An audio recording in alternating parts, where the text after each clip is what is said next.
Hey guys, the following is a clip taken from the 180 podcast. If you enjoy, check us out everywhere you can listen to podcasts. What we will discuss next is going to be our top 5 bets for this week, which will again be tallied up at the end of the week and added to our total overall score. So we're going to go to our top 5, summarize it, and hopefully you guys can bet along with us and make some money. Alright, so right now we have my and your top 5. An interesting thing to point out is, well, there's a little mistake here. Let me go in and fix this. Should be Bears plus 6. 6. There we go. Oops.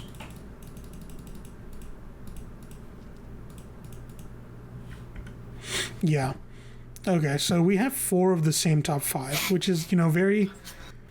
it's not really... It's like we're trying to pick the teams that we think had the best odds of winning with the spreads that they have. So in reality, it's kind of like a confidence booster for us because we're using logic to determine which games we think have the best probability of winning. And that's going to have some overlap. If we were, always different, then it means we're not really... We have totally different mindsets on what's going on in the league in these games. So that overlap is there. 4 teams. I think it was 4 last week as well. And so we'll see how it goes. So the difference this week is going to be you pick the Niners plus 2, which I think is going to be a great bet. I just don't know how the Patriots are going to do. And I picked the Hawks minus 3.5 because the Cardinals didn't look too great against the Cowboys, even with their inflated point score. And the Seahawks are coming off a bye. So that's our 2 differences. I'm just going to run down my top 5 really quick, give my reasons, and then you can do your top 5. So I'll start with the Packers minus 3.5. Terrible loss. Teams usually like to bounce back, especially the great ones. Texans are a mediocre team at best, and you're only minus 3.5. Packers, easy pick. Bears plus 6 looks great. Keep the games close. Take the 6 points. You should be able to win with that margin. This is going to be the interesting one, and that's not covered in this game. That would be the Bucks minus 3. Due to Bovada not having this game at the current point in time, it's not in our slides, but it is like a bettable game if you check other sites. The reason it wasn't bettable for a little bit today was because of a COVID scare, but the game has been rescheduled to I think a 4:05 or 4:25 p.m. time slot on Sunday. So the game is still going to be happening. So there's no delay. The game will happen. You can still bet on it if you check again maybe within the next few days. So we really like this game. One, I think we both agree that the Bucks do look like the best team in the league now, especially after that strong victory against the Packers, who in my opinion were the best NFL team prior to last week. Tom Brady, another week with the team. Chris Godwin is back. Mike Evans is back, still slightly hurt, but he should be good to go. Rojo has looked really good, and that defense is just deadly. So against Las Vegas, who may not have some of those linemen, which are very important for Derek Carr, man, that could spell some trouble, and Bucks minus 3 looks like a good line for that game. After that, we have the Steelers plus 1. We really both like the Steelers. They have amazing offensive pieces, great defense, one of the top 5 defenses in my opinion. Titans have a key injury, so take Steelers in the points. And then again, Seattle, as to why I explained earlier. Yep, and so my top 5, I got the Packers minus 3.5.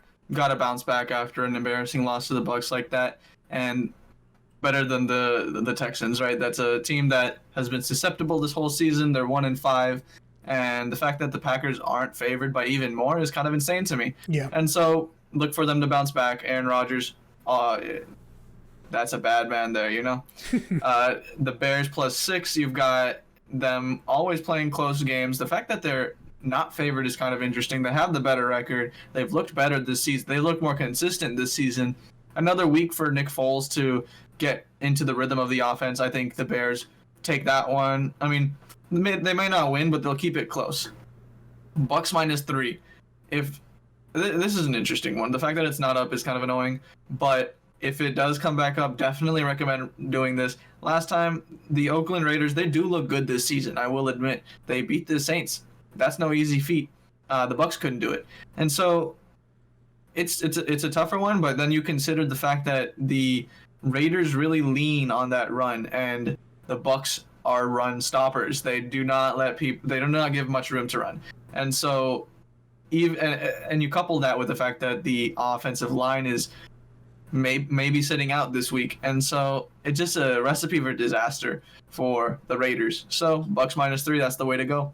Steelers +1. I am a biased Steelers fan. The injury to Bush, it hurts, but I think the fact that Taylor Lewan is out hurts the Titans even more, just because of how integral he is to the offense. And so I do think the Steelers win this one. Those offensive weapons are incredible. That defense is great. So I think the Titans will have their hands full with the Steelers. Niners +2.5. They're bouncing back from that embarrassing Dolphins defeat. Last week was a great indication. I think they keep it going. I think Jimmy Garoppolo is going to start getting into his groove. Deebo Samuel's back. Brandon Ayuk looks great. The fact that Raheem Mostert's out is kind of tough. Stephon Gilmore, don't know if he's playing or not. He may be playing, but even if he does, they spread the ball around enough, and George Kittle is back in full form. Got to take the Niners +2.5 in that one. The Patriots looked terrible against the Broncos last week. So, yeah, that's our top 5. Yeah, dude, and, we had a great week last week. Bo went green. You were 4-1, which, take it as you will. If you bet with us, you could make some decent money, and, we're going to be updating again at the end of this week, and we're going to continue through the end of the season, and hope you look forward to our next week's picks as well as these. Let's go out there and make some money. Yeah, make sure you check out our spreadsheet in the description. That'll show you our historic picks for this season. We did start week 4, so we started a little late. But, keep along with us, keep track with us. Subscribe to follow along. We are green this season. Sauger's 7-1. I'm 9-5-1. 9-5, something like that. Yep. And so, we haven't lost you any money yet, so we'll keep it going. We'll keep it going. Yep. If you listen to Colin Coward, he's not doing very well for you, so come over to us. Yes. You know what I'm saying? Exactly. All right. Thank you for watching. All right, guys. Peace out.